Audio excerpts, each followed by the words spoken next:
वांगचुक त्यांचा कार्यक्रम पाहिला. काय आपल्या देशामध्ये परत तेच सांगतो, शिक्षण आणि शिक्षक मिळालं नाही तर चांगल्या लोकांना सुद्धा कसं देशद्रोही ठरवून तुरुंगात टाकलं जातं, हे सोनम वांगचुक एक उत्तम उदाहरण आहे. म्हणजे काय त्याचा उपयोग खरा करून घ्यायला पाहिजे.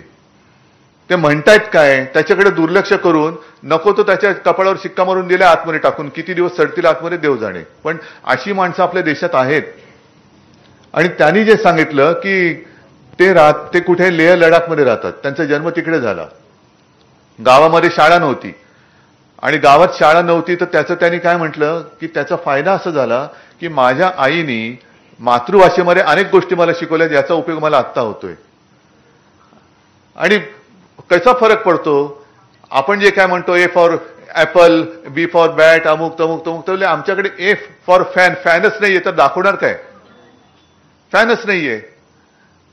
तर ही जी काय पद्धत आहे ना, ही पद्धत थोडी नाही म्हटलं तरी कालानुरूप आणि थोडीशी विभागवार ही थोडीशी बदलली गेली पाहिजे. आज कॉम्प्युटरचा तो जो काही विषय आहे, अनेकदा राजकारण आल्यानंतर म्हटल्यानंतर निवडणुकीच्या दिवसात आता रेवडी तर सरसकट झालेली आहे. सरसकट म्हणजे दुसरा देईल तो रेवडी आणि आम्ही करू ते उपकार, हे असं आत्ताचं राजकारण आहे. आणि पूर्वी याही गोष्टी आपण पाहिलेल्या आहेत की आम्ही जर का जिंकलो तर आम्ही विद्यार्थ्यांना फुकट कॉम्प्युटर देऊ. फुकट कॉम्प्युटर देणार, कॉम्प्युटरमध्ये टाकणार काय? कॉम्प्युटरमध्ये टाकणार काय? म्हणजे कॉम्प्युटर दिला, आम्ही टॅब वाटू, टॅब वाटलात हरकत नाही. म्हणजे कोरी वही देणं आणि टेक्स्टबुक देणं हा फरक आहे.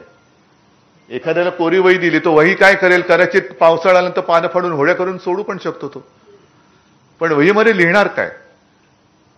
आणि हा जो विषय आहे कॉम्प्युटरचा, आपण सुद्धा दिलेले आहेत.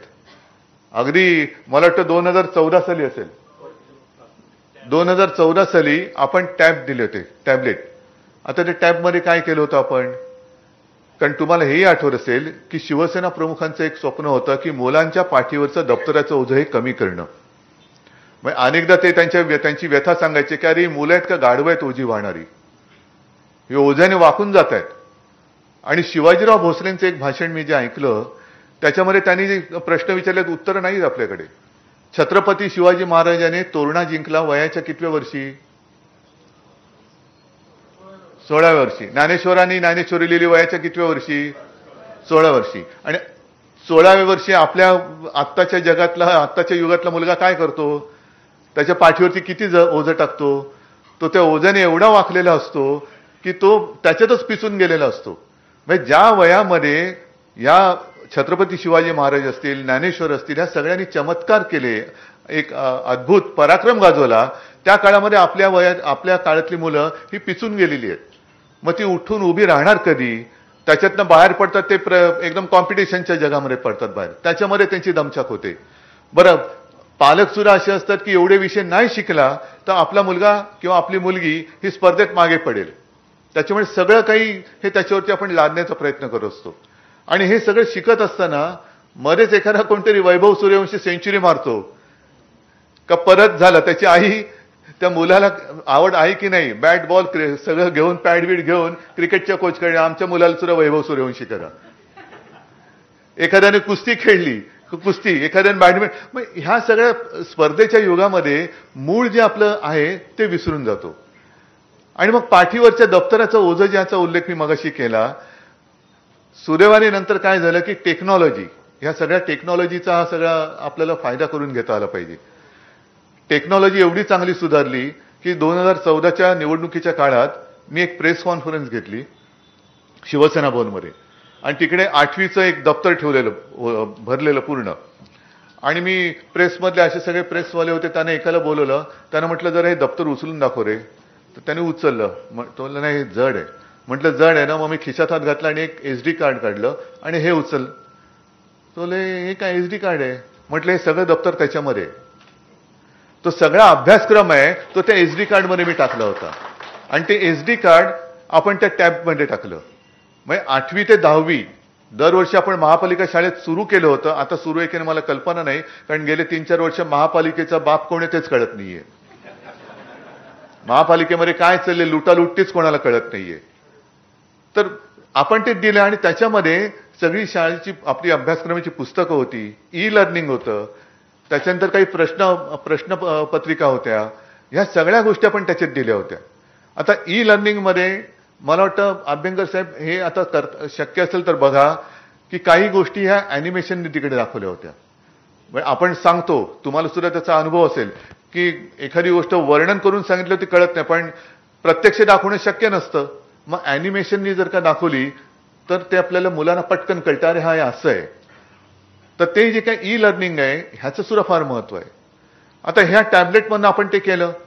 नंतर एक मी साधारणतः 2010 साली हे मी का सांगतोय, कारण आता शिक्षण हा विषय हा तुम्ही चांगल्या पद्धतीने हाताळता, पुढे काय काय तुमचा फंड तुम्ही वापरणार तर कुठे वापरा किंवा कुठे वापरू शकता त्याचं मी तुम्हाला उदाहरण देतोय. 2010च्या सुमारास किंवा त्याच्याही आधी आपण व्हर्च्युअल क्लासरूम सुरू केले. मला कल्पना नाही आपल्यापैकी किती जणांनी ते बघितले असतील. व्हर्च्युअल क्लासरूम म्हणजे काय केलं, माझ्या मनात असं आलं की महापालिकेच्या शाळा, आपण कधी कोणी म्हटलं कुठल्या शाळेत जातो तर पालकांना कदाचित लाज वाटते की माझा मुलगा किंवा माझी मुलगी महापालिका शाळेत जाते. पण आता त्याच महापालिका शाळांमध्ये आदित्यनमध्ये जो काही सगळा एक बदल केला, मग त्याच्यामध्ये सगळे सीबीएसई आणि काय सीबीएसई काय असतात ते आम्हाला एसएससी माहिती, पुढचं काही माहिती नाही. हे सगळे बोर्ड त्याच्यामध्ये त्याचं शिक्षण सुरू केलं. मराठी भाषा तर सक्तीचीच केली, पण इतरही 4-5 भाषांमध्ये आपण शालेय अभ्यासक्रम सुरू केला. त्याच्यामुळे कदाचित पहिल्या प्रथम महापालिका शाळांमध्ये सुद्धा ऍडमिशनसाठी या रांगा लागायला लागल्या. आणि पालक सांगायला आमच्याकडे यायला लागले की आम्हाला महापालिकेच्या शाळेमध्ये ऍडमिशन, असं कधीच येत नव्हते कोणी.